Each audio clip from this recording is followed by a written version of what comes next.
If you're working with RPX gel-free ribbon cable, whether it's dielectric or toneable, you're dealing with two distinct slitting tasks. Most technicians are juggling two separate tools to get there, but this one does both.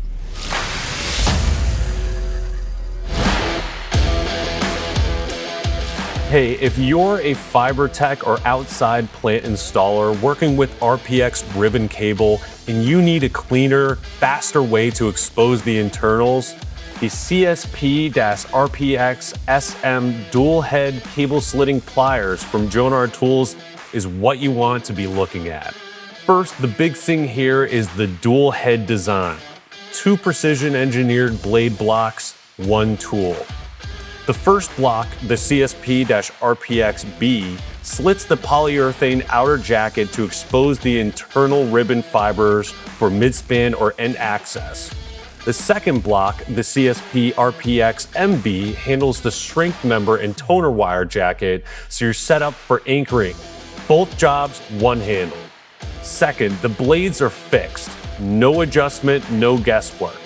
They're set at the factory to do their job without reaching the fibers inside. And when a blade does eventually need to be swapped, the set screws make it tool-free. Quick pull, quick replace. Third, the blade blocks themselves are secured with Phillips-head machine screws. That gives you a solid, locked-in fit during use, but also makes it easy to remove, swap, or replace a block entirely if needed. The modularity here is real. It's not just marketing language.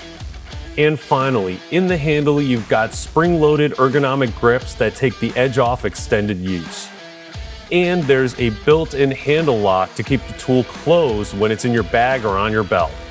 By the way, if the blade blocks ever wear out, replacement blocks are available separately and swap in just as easily as the originals. Alright, if RPX ribbon cable is a regular part of your work, having a tool that handles both the jacket and the strength member without switching is a straightforward win. Like this video if it helped, subscribe for more Jonard Tools content, and find the CSP-RPXSM through your preferred distributor. Links below. And we'll catch you in the next one.